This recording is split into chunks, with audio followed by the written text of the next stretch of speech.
Voici un extrait audio du livre de la République au cœur du royaume de Dieu de Maël Kombila. Bienvenue dans le royaume de Dieu, au cœur de la République du royaume de Dieu.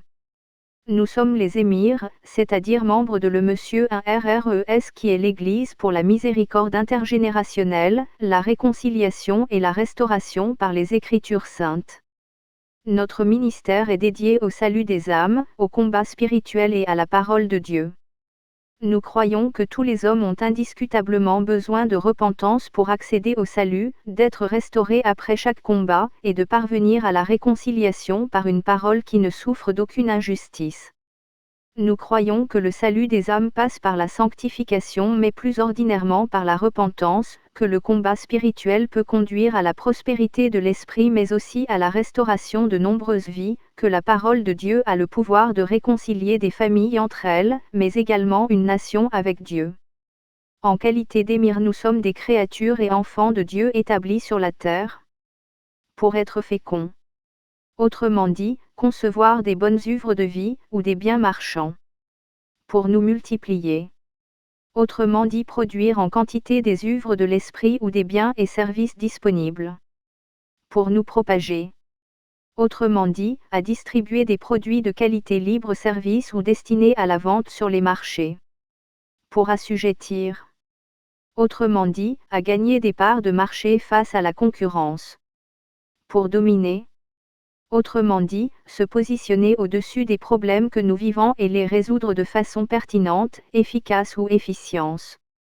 Certains parmi nous sont prédestinés à devenir des chefs d'État de conscience et d'autres des gouverneurs affectés à des champs de connaissances spécifiques, qui sont à l'image de territoires appartenant au royaume de Dieu, le cœur de République.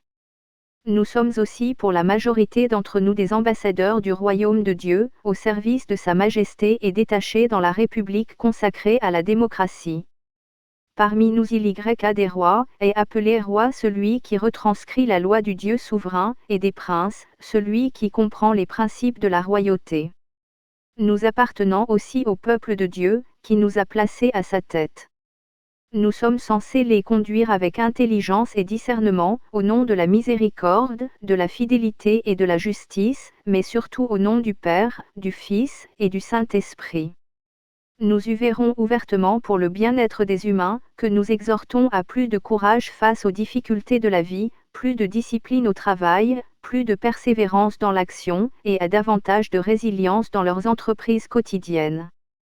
Partie 1. La miséricorde, la fidélité, la justice et la dîme dans la République. Tous citoyens au cœur de la République ont des besoins vitaux et fondamentaux. Les besoins vitaux ou primaires selon la loi de Dieu sont dans l'ordre nous la miséricorde, la fidélité, la justice, et enfin la dîme, voir définition dans l'article 137 de la DUDEH. Souvent c'est notre besoin de repentance personnelle qui nous emmène à rechercher la miséricorde. La miséricorde est une marque de solidarité fraternelle donc d'union. L'union a une valeur d'importance dans une nation organisée et fonctionnelle. C'est pourquoi nous prônons toujours l'union nationale au cœur de la République. Pour nous le royaume de Dieu est le cœur de la République.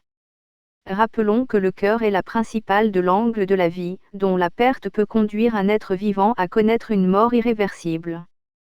Cela est vrai pour un homme ou une femme, cela est tout aussi vrai pour une nation. Une nation sans citoyen du royaume de Dieu est une nation sans âme. La Sainte Bible nous apprend que le royaume de Dieu est à l'image d'un festin de rois, préparé pour célébrer les noces du prince. À ce banquet royal de la maison du grand roi, il y a de nombreux convives, notamment d'une part les invités appelés, à l'image des candidats dans la République, et d'autre part les personnes choisies, à l'image des élus de la République. En début de course les personnes il y a beaucoup d'appelés mais à la fin du processus, il y a très peu d'élus portés à la tête du pouvoir exécutif ou parlementaire. Un appelé est un homme du peuple alors qu'un élu est un homme pour le peuple. Un homme du peuple appartient au peuple alors qu'un homme pour le peuple est au service du peuple. Le peuple selon la Déclaration universelle des droits de l'être humain, DUDEH, s'écrivait à l'origine PEUPLE, signifie littéralement pour un enseignement uniforme populaire libéral ou élitiste. Cette vue de l'esprit suppose que la notion de peuple, contrairement à ce que l'on pense, n'est nullement abstraite ou hasardeuse dans la République consacrée à servir Dieu. En vérité, la République appartient au royaume de Dieu. Contrairement aux idées reçues ou aux fausses interprétations, le royaume de Dieu n'est pas incompatible avec la notion de République. La République ne devrait donc jamais être s'opposer à l'existence du royaume de Dieu sur terre.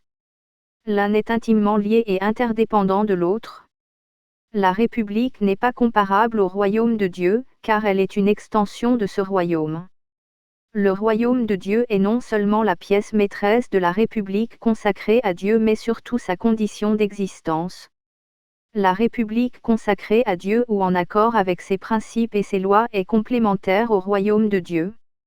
La véritable République est le poumon de l'État de droit, quand la véritable démocratie reste le cerveau des institutions au service de la Constitution nationale, qui acte la naissance d'une nation légitime et légale. Mais quelle est la signification originelle du mot République ? Selon l'article 30 de la Déclaration universelle des droits de l'être humain, DUDEH, le mot République est une dérivée du sigle République qui signifie représentation de l'unité des peuples bibliques.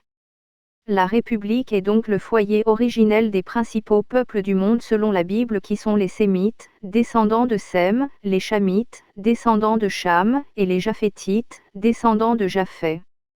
Elle est fondamentalement à l'origine le point de rassemblement des peuples monothéistes, à savoir les Juifs, des musulmans et les chrétiens. C'est pourquoi que nous soyons juifs, musulmans ou chrétiens, nous devons tous nous donner rendez-vous au sein de la République, car elle est le fruit de la volonté de Dieu qui la consacre le servir et à servir son peuple à travers ses différentes institutions, qui sont idéalement en conformité avec ses lois et qui agissent dans le strict cadre du droit.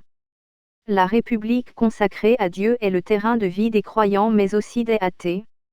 Dans la conscience collective, un athée, c'est celui qui soit ne croit pas en Dieu, soit qui n'est pas au service de Dieu. Au lieu de Dieu, un athée n'est ni blanc, ni noir, ni jaune, c'est-à-dire ni européen, ni africain, ni asiatique. Au lieu de Dieu, un athée appartient à la race de vipères qui s'oppose naturellement à la volonté de Dieu. Cette race est fondamentalement mauvaise, méchante, vicieuse et malveillante. Selon l'article 156 de la DUDEH, le mot athée s'écrivait à l'origine ATE avant de s'écrire ATHE.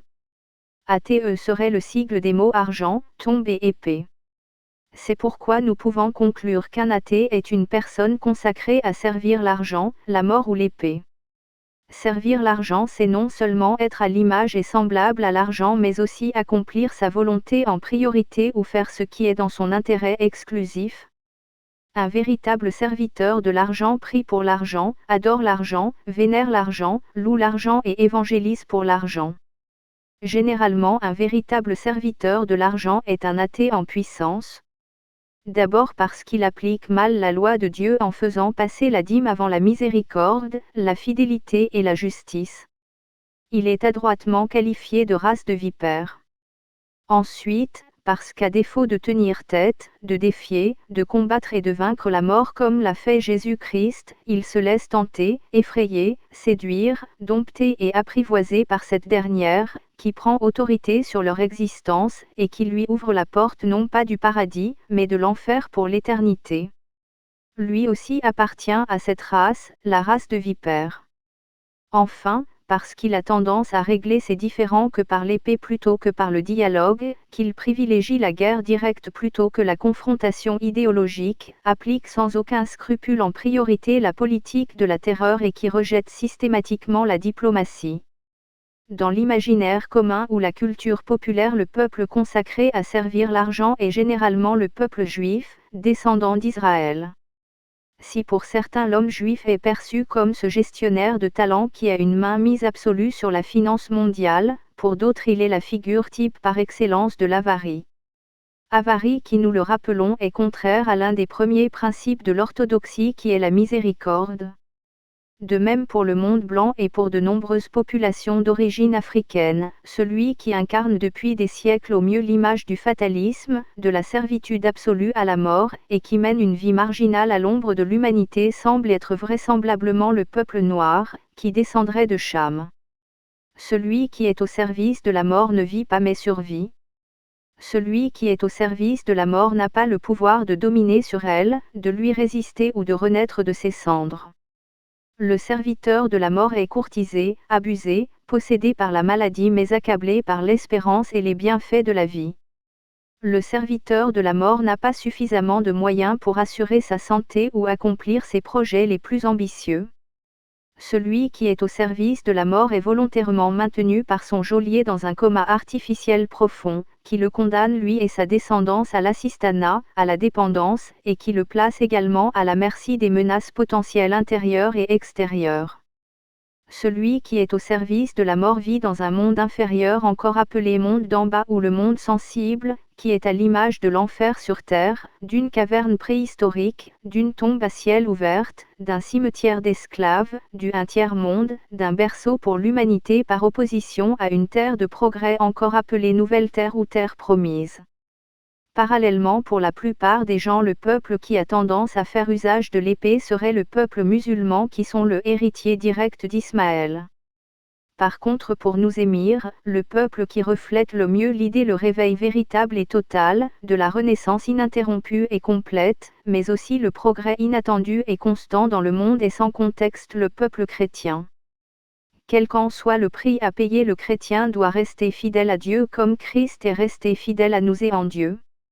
La fidélité est le second principe le plus important selon la loi de Dieu après la miséricorde et avant la justice. La fidélité en la loi divine implique la fidélité à notre foi, la fidélité à l'Église, la fidélité dans le foyer, mais également la fidélité au travail. Le travail après Dieu et Jésus-Christ est la principale source de bénédiction dans ce bas monde. Il est la condition préalable à toute restauration financière. Le travail nous apporte l'autonomie, l'indépendance et la gérance financière. Celui qui travaille n'est condamné ni à l'assistanat, ni à la dépendance, ni à l'influence négationniste des corps étrangers. La Bible nous apprend que l'homme mangera à la sueur de son front. Il est donc important de comprendre que le travail nous permet non seulement de récolter ce que nous avons semé, mais également de nous restaurer physiquement, intellectuellement, psychologiquement et spirituellement dans la paix. Le travail permet en un mot aux travailleurs de se prendre en charge et d'assumer des responsabilités sociétales d'ordre financier. Par ailleurs, la fidélité au travail, en plus de nous permettre de conserver notre emploi, de valoriser notre métier, nous permet également de nous restaurer totalement et de faire prospérer notre patrimoine personnel et collectif, public ou privé, matériel ou immatériel, pour notre bien et au grand bonheur des générations futures, dont nous sommes censés préparer un héritage encore plus grand que ceux que nous avons reçus de nos pères. La fidélité appliquée aux travailleurs est sans aucun doute d'une utilité primordiale. Nous ne devons donc toujours demeurer en priorité fidèles à notre travail, car c'est de notre fidélité au travail et notre rendement qui conditionne notre salaire et non l'inverse. Nous devons voir le travail comme une épouse ou un époux, à qui nous devons montrer tout notre amour, et demeurer fidèles aux temps chauds comme aux temps les plus difficiles. Si pour certains la fidélité s'achète, pour d'autres elle se mérite. Commander la version intégrale en format audio du livre de la République, au cœur du royaume de Dieu de Maël Kombila en appelant directement au +241 074 314 783.